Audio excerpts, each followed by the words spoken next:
E aí, pessoal do canal, tudo certo? Pessoal, vamos gravar o Café com Fertilidade, que é onde a gente responde as perguntas que vocês mandaram pra gente, tá bom? No final do vídeo, se você gostou do conteúdo, considere se inscrever no canal, ativar as notificações ou deixar algum comentário e like se você assim achar pertinente, beleza? Puxa a vinheta do canal.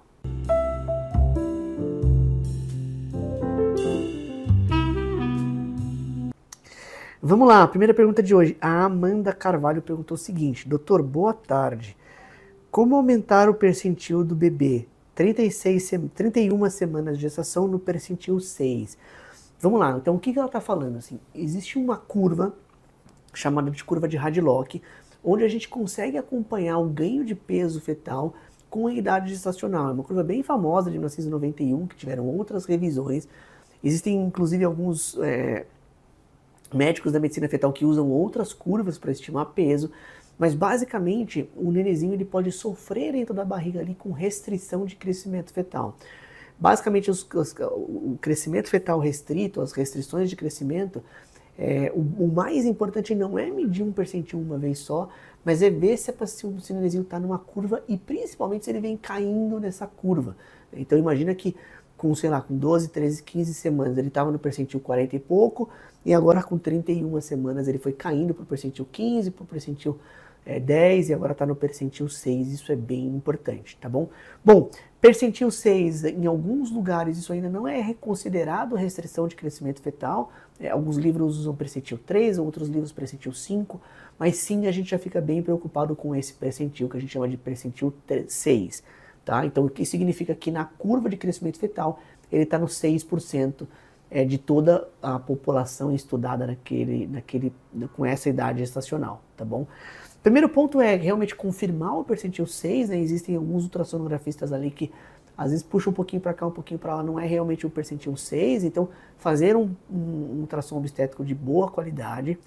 Depois começar a tentar classificar um pouquinho essa queda de percentil, é bem mais importante do que um percentil isolado, mesmo porque existem muitos bebês que são constitucionais, que a gente fala que a mãe é muito pequenininha, o pai é pequenininho, e a gente está comparando um crescimento fetal de um casal pequenininho com uma população, por exemplo, americana, onde os pais eram bem maiores e esse percentil de 6 passa para percentil 15, e isso não significa nenhum problema, tá bom? Bom, tirando essas causas constitucionais de mãe, se realmente você teve essa queda de curva, é bem importante estudar ali a dinâmica de sangue, ali, a hemodinâmica, né, do nenezinho. Então, realmente estudar os territórios do nenê com o Doppler para saber se você tem uma aceleração da maturidade placentária, se você realmente tem uma placenta perdendo função ou uma coisa que a gente chama de centralização fetal, né? Se o nenezinho está de alguma forma sofrendo algum tipo de hipóxia, basicamente a queda do oxigênio no fetal faz com que você tenha toda uma modificação.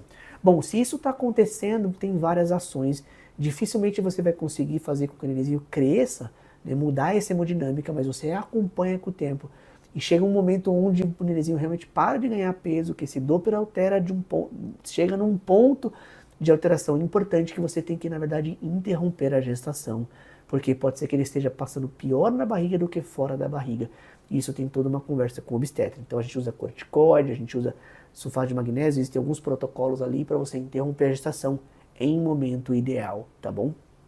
Claro que outras coisas devem ser estudadas, por exemplo, será que a paciente está tendo uma alimentação saudável, assim por diante, mas no geral você tem que acompanhar ali o Doppler do nenê e intervir ou interromper a gestação quando necessário, tá bom? Legal, Mary Silva Goulart perguntou o seguinte: é normal, doutora, sentir muita dor no ovário, mesmo não estando no estado do período fértil, ou ovular 2 vezes? Bom, vamos lá, ela colocou 2 perguntas em uma, né? Uma coisa assim, a dor na fossa ilíaca direita ou na fossa ilíaca esquerda não necessariamente é do ovário. Algumas pacientes têm ali uma dor naquela região onde exatamente fica o ovário, mas a gente sabe que ali existem 3 órgãos principais, né? A pelve tem 3 sistemas na mulher, que é o sistema urinário, o sistema reprodutivo e o sistema gastrointestinal ou digestório. Então, excluir outras causas de dor, por exemplo, como cálculo renal, como as infecções intestinais, doenças inflamatórias intestinais são bem importantes. Mas se a paciente tem dor ali no período ovulatório, é aquela dor do meio, mas na pergunta dela ela deixou bem claro, é uma dor na região do ovário ali, que não é no período ovulatório, ou seja, não é no período fértil. Então, Outras causas de dor devem ser pesquisadas. O segundo caso que ela falou assim, ou ovular 2 vezes. Então, pelo que eu entendi na pergunta dela, ela passou o período fértil, que ela sentiu a dor da ovulação, e aí 4, 5, 6, 7, 8 dias depois ela sentiu uma outra dor que era muito parecida com a ovulação. Isso no ciclo menstrual não acontece, tá bom? A paciente realmente não ovula 2 vezes no ciclo, ela realmente tem um período ali de ovulação, e aí ela segue na segunda fase do ciclo. Então a gente tem a fase folicular e a fase lútea, ela ovula no meio do caminho. Não existe, por exemplo, cachorro tem isso, né? O ciclo ovulatório ele é diferente do ciclo de humano. Então ele pode ovular várias vezes e tem uma coisa que chama superfetação. Inclusive ela pode, a cadela ali pode engravidar mesmo em períodos diferentes, com um período de tempo diferente. Isso não acontece no humano, tá bom? O que pode acontecer no humano são 2 óvulos ao mesmo tempo. Isso sim, né? Que a gente chama de superovulação. A paciente está no período fértil dela, em vez de ovular uma vez só, ela ovula 2 vezes.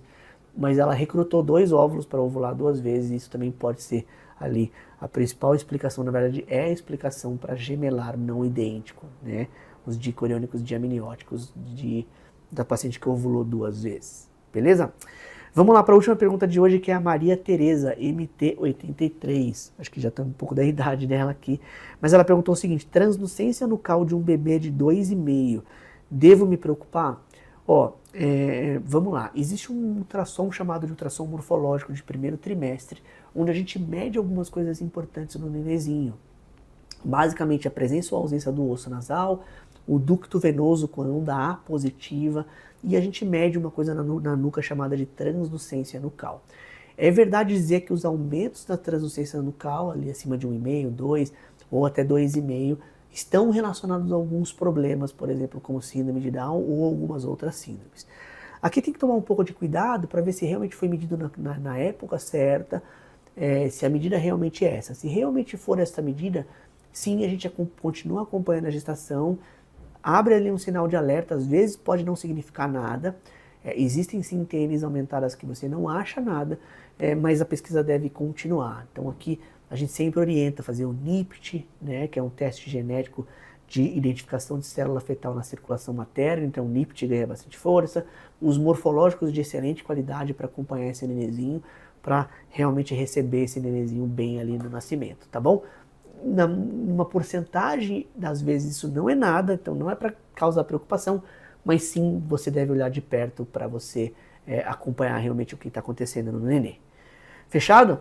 Pessoal, pelo vídeo de hoje era isso, a gente sempre responde aqui 3 perguntas, espero que vocês estejam gostando, se inscreve no canal se vocês aí acharem necessário, se vocês realmente quiserem ajudar o canal, e eu vejo vocês nos próximos vídeos. Valeu!